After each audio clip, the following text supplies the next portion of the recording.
नमस्कार, मैं हूं हेमेंद्र शर्मा और आप देख रहे हैं MP roundup. Bharatiya Janata party ने घोषणा की है कि 2023 के चुनावों से पहले मध्य प्रदेश में 5 अलग अलग स्थानों से जन आशीर्वाद यात्रा निकाली जाएगी। इस यात्रा की शुरुआत केंद्रीय गृह मंत्री अमित शाह 3 सितंबर को चित्रकूट से करेंगे और यह यात्रा 10,643 किलोमीटर का सफर पूरा करने के बाद भोपाल में इस यात्रा का अंत होगा, जिसमें 10 लाख भारतीय जनता पार्टी के कार्यकर्ता एक सम्मेलन में सम्मिलित होंगे और उसमें प्रधानमंत्री नरेंद्र मोदी भी शामिल होंगे। आपको बता दें कि भारतीय जनता पार्टी ने साल 2008 में, 2013 में और साल 2018 के चुनावों से पहले भी इसी तरह की जन आशीर्वाद यात्रा निकाली थी, लेकिन उस समय उन यात्राओं का चेहरा उस समय के मुख्यमंत्री शिवराज सिंह चौहान थे। वो बतौर मुख्यमंत्री जनता के बीच उनका आशीर्वाद मांगने निकले थे, लेकिन अभी 2023 में जो यात्राएं निकाली जा रही हैं उसमें शिवराज सिंह चौहान का इस तरह से कोई जिक्र नहीं है। हालांकि बाकी नेताओं की तरह शिवराज सिंह चौहान भी इन यात्राओं में शामिल होंगे। तो इसका क्या मतलब है? अमित शाह पहले ही कह चुके हैं कि पार्टी तय करेगी, यदि सरकार बनाने में वो कामयाब होते हैं तो कौन मुख्यमंत्री होगा। और सोमवार को नरेंद्र सिंह तोमर ने भी कहा कि ये निर्णय पार्लियामेंट्री बोर्ड का है, वो डिसाइड करेंगे कि कौन मुख्यमंत्री बनेगा। तो इसका क्या मतलब है? शिवराज सिंह चौहान को इस तरह से साइडलाइन करने वाली स्ट्रैटेजी का बीजेपी को कितना फायदा या नुकसान होगा, बात करने के लिए हमारे साथ मौजूद हैं senior journalist mister Arun Dikshit. Sir, आपका बहुत बहुत स्वागत है। सबसे पहले तो सवाल यही, आप भी उस प्रेस कॉन्फ्रेंस में थे, उसमें नरेंद्र सिंह तोमर ने साफ साफ कह दिया कि तय करेंगे पार्लियामेंट्री बोर्ड। यात्रा में शिवराज सिंह चौहान जी का कोई जिक्र नहीं है। क्या ये कहा जा सकता है कि भारतीय जनता पार्टी शिवराज सिंह चौहान को 2023 के चुनाव से पहले एक लायबिलिटी के तौर पर देख रही है? देखिए, आज जो हुआ जी, या 27 जून को जमुरी मैदान में जब नरेंद्र मोदी जी आए थे तब हुआ, या 30 जुलाई को इंदौर में जब गृह मंत्री गए थे, एक शेड्यूल में ये चलता आ रहा है कि शिवराज सिंह चौहान को इग्नोर कर रहे हैं। वो मुख्यमंत्री हैं। पहले ये भी बहुत चर्चा चली कि उनको हटाया जाएगा, जैसा कि और राज्यों में प्रयोग किया, तो वो पता नहीं क्यों नेतृत्व ने फैसला नहीं पूरा किया कि हटाया नहीं, लेकिन उनको रख के भी ये साफ कर दिया कि वो हमारे अगले मुख्यमंत्री नहीं है जी। इसकी शुरुआत सबसे पहले साफ साफ कहा था इंदौर में जी गृह मंत्री अमित शाह ने। अब देखिए, भाजपा का जो सिस्टम है, जो ढांचा है, उसमें या तो ये बात उनका राष्ट्रीय अध्यक्ष करता या बोर्ड करता, लेकिन पहले साफ कह दिया था कि मध्य प्रदेश में सामूहिक नेतृत्व और वहीं एकदम रिवर्स दिल्ली में मोदी का नेतृत्व। तो दिल्ली में आप एक व्यक्ति की बात कर रहे हो, मध्य प्रदेश में आप सामूहिक नेतृत्व की बात कर रहे हो। ये सिंपल इंडिकेशन था कि अब शिवराज सिंह चौहान हमारे अगले मुख्यमंत्री नहीं है जी। और इसके बाद कई चीजें हुई। आज नरेंद्र तोमर ने साफ साफ कहा, क्योंकि लगातार बात हो रही, यात्राएं हो रही हैं, अरबों रुपया खर्च करके यात्रा की जा रही है, उसमें मुख्यमंत्री अपनी एक अलग यात्रा, विकास यात्रा चला रहे हैं, लेकिन उन्होंने सिर्फ एक बार नीमच या मंदसौर में मांगा था कि मुझे 5वीं बार का मुख्यमंत्री बनाओगे। इसके बाद वो खुद के मुख्यमंत्री की भी बात नहीं कर रहे हैं जी। वो तमाम प्लान्स पे सब पे बात कर रहे हैं, पर अपने लिए बात नहीं कर रहे हैं जी। इससे एक साफ है कि बीजेपी ने तय कर लिया है कि शिवराज सिंह चौहान को मुख्यमंत्री नहीं बनाएंगे। और मुझे लगता है कि वो जो आपने कहा लायबिलिटी, वो है, क्योंकि 2018 का चुनाव वो हारे थे।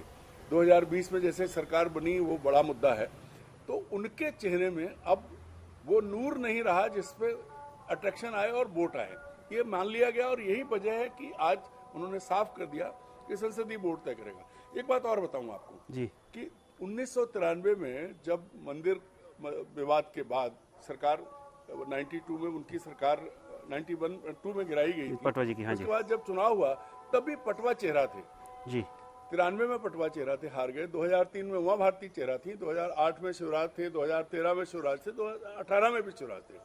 पर अचानक, और मजे की बात यह है कि कोई भी बीजेपी का नेता अमित शाह से लेकर, चूंकि आपने अमित शाह से पूछा था जी, तब अमित शाह ने यही कहा था कि ये पार्टी का काम है, हमको करने दो, आप क्यों परेशान हो रहे हो। जी। तो पहले जहां बीजेपी की लीडरशिप, जो वर्तमान लीडरशिप है, उसमें ट्रांसपेरेंसी नहीं है। वो आपसे, जब उनके मतलब की बात है, मोदी के नाम पर ट्रांसपेरेंट है, लेकिन शिवराज के नाम पर नहीं है।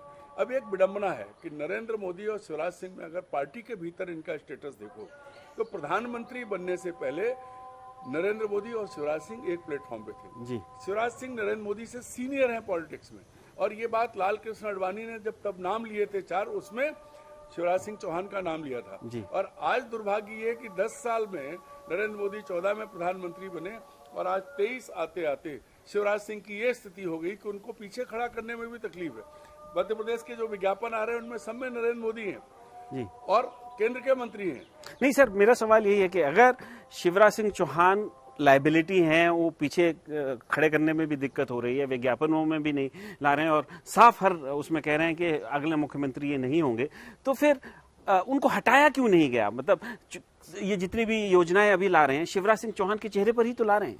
नहीं, देखिए इन्होंने ये प्रयोग सबसे पहले गुजरात में किया था, जूनियर मोस्ट को लाके पूरी कैबिनेट बदल दी जी। मुझे लगता है ऐसा ही इन्होंने उत्तराखंड में किया था जी। मुझे लगता है कि मध्य प्रदेश में वो हिम्मत इसलिए नहीं जुटा पाए कि मध्य प्रदेश दूसरे राज्यों से अलग है। क्या कर्नाटक के चुनाव का नतीजे की वजह से भी शायद नहीं कर पाए? कर्नाटक में इन्होंने येदियुरप्पा के साथ किया, बोम्मई को लाए। नहीं, जो नतीजे वहां आए उसके से क्या डर गए क्या? वहां उन्होंने येदियुरप्पा को हटा के बोम्मई को सीएम बनाया था और उसके बाद वहां जो हुआ वो सबके सामने पूरी ताकत लगाने के बाद। यहाँ एक चीज है, देखिए शिवराज सिंह चौहान के नाम के साथ तमाम विवाद जुड़े हैं, बड़े बड़े घोटाले जुड़े हैं और जो उनका दूसरा पहलू ये कि उन्होंने अपने आप को गांव से लेके जो रूरल फोल्क है उसमें उन्होंने अपने आप को ऐसा कनेक्ट किया हुआ है जी। और फिर वो पैसे बांट रहे हैं, वो सारी चीजें फ्री कर रहे हैं, तो वो एक चेहरा तो है। पर बीजेपी अब जैसे येदियुरप्पा वाला मामला था, वो करप्शन के चार्ज में जेल भी गए थे जी। ये यहाँ थोड़ी स्थिति अंतर है, लेकिन शिवराज सिंह पर भरोसा किसी भी कीमत वो नहीं कर सकते। हटाया इसलिए नहीं है, मुझे लगता है कि शिवराज की नीतियां, शिवराज के जो काम है घोटालों से अलग, वो ऐसे हैं कि जो पब्लिक से कनेक्ट करते हैं। तो सर ये उसी पे चल रही है। कितनी सही या गलत स्ट्रैटेजी है? कहीं वोटर्स का दिमाग कंफ्यूजन नहीं आ जाएगा दिमाग में? क्योंकि एक तरफ कह रहे हैं कि शिवराज मुख्यमंत्री नहीं होंगे, दूसरी तरफ ये तमाम जितनी योजनाएं हैं शिवराज से सिंह चौहान उनको ला रहे हैं पब्लिक के बीच, चाहे वो पैसा देने की बात हो, सिलेंडर की, तो कहीं ना कहीं वोटर के दिमाग में ये बात तो नहीं आ जाएगी कि शिवराज तो मुख्यमंत्री रहेंगे नहीं, तो पता नहीं ये योजनाएं चलेंगी या नहीं चलेंगी। हेमंत जी, एक चीज और देखिए, बीजेपी की सेंट्रल लीडरशिप मध्य प्रदेश में हर जगह मोदी के नाम पर वोट मांग रही है, शिवराज के नाम पे वोट नहीं मांग रही है। जी जी। कोई भी जो दिल्ली से आ रहा है वो मोदी की लीडरशिप पे बात कर रहा है, मोदी का चेहरा। नहीं तो वोटर में प्रदेश में भी मोदी का चेहरा शिवराज के नहीं तो चेहरे के आगे कर दिया गया। वोटर्स के दिमाग में कंफ्यूजन तो नहीं क्रिएट हो जाएगा कि अगर शिवराज सिंह चौहान मुख्यमंत्री रहेंगे ही नहीं तो क्या गारंटी है कि जो योजनाएं वो लाए वो इसीलिए लगातार निरंतर चालू रहेंगी? उन्होंने क्या किया है कि शिवराज के चेहरे को नरेंद्र मोदी के चेहरे के पीछे खड़ा कर दिया जी। तो वो जो योजनाएं जो आज शिवराज के मुंह से निकल रही हैं उनको ये बताने की कोशिश की जा रही है कि ये नरेंद्र मोदी की योजनाएं हैं। इस वजह से शिवराज सिंह चल रहे हैं, क्योंकि मोदी का चेहरा राज्य सरकार के हर विज्ञापन में मोदी अगर 2 इंच है तो शिवराज 1.25 इंच है। लेकिन सर ब्रांड मामा का क्या होगा? मामा भी तो एक ब्रांड मध्य प्रदेश में बन गए थे। ब्रांड मामा फेल हो चुका है। अच्छा। 2018 में ब्रांड मामा फेल हो चुका है और उसके बाद लगातार देखिए, अगर कांग्रेस सही ढंग से चीजें उठा पाती तो जो घोटाले हुए हैं, अब पोषण आहार घोटाला किसका था? छोटे बच्चों का, तो ब्रांड मामा वहां फेल हुआ है जी। और बलात्कार के मामले में मध्य प्रदेश सबसे आगे है तो लाडला भाई भी फेल हुआ है। आप बार बार कहते हैं कि मैंने फांसी का कानून बनाया है, मैं पूछता हूं कितने लोग फांसी पर लटक गए? एक भी नहीं कानून। तो ये जो चीजें हैं, ब्रांड मामा तो एक्सपोज हो चुका है, क्योंकि मामा बस मामा ही। अच्छा सर, ब्रांड मामा का ऑल्टरनेटिव क्या कलेक्टिव लीडरशिप है या नरेंद्र मोदी का चेहरा है या कोई ऑल्टरनेट भारतीय जनता पार्टी के पास मध्य प्रदेश में फिलहाल नहीं है, इस वजह से ये सब चीजें कलेक्टिव लीडरशिप कह रहे हैं? ये चुन नहीं पाए, चेहरे बहुत हैं, लेकिन हर चेहरे के साथ थोड़ा कोई न कोई विवाद है। तो उन्होंने क्या किया, नरेंद्र मोदी का चेहरा बड़ा करके शिवराज सिंह का चेहरा छोटा कर दिया और कहा नरेंद्र मोदी के नाम पर चुनाव में क्या ये चलेगा सर? अभी यही है, अभी ये 230 एमएलए जो घूम रहे हैं देश भर से बीजेपी के, वो सब जगह ये एम्फसाइज कर रहे हैं, वो ये जोर दे रहे हैं कि नरेंद्र मोदी, और पूरा टारगेट नरेंद्र मोदी के नाम पे इलेक्शन करने का है। अगर मध्य प्रदेश में बीजेपी हारती है तो शिवराज सिंह नहीं हारेंगे, तो नरेंद्र मोदी हारेंगे, और ये बात अभी तक केंद्रीय नेतृत्व को पता नहीं है। इसका खामियाजा, क्योंकि कुछ भी हो शिवराज एक जन नेता हैं उन्होंने मध्य प्रदेश में अपनी इमेज बनाई है और पिछले चुनाव में भी उन्हें कांग्रेस से ज्यादा वोट मिला था।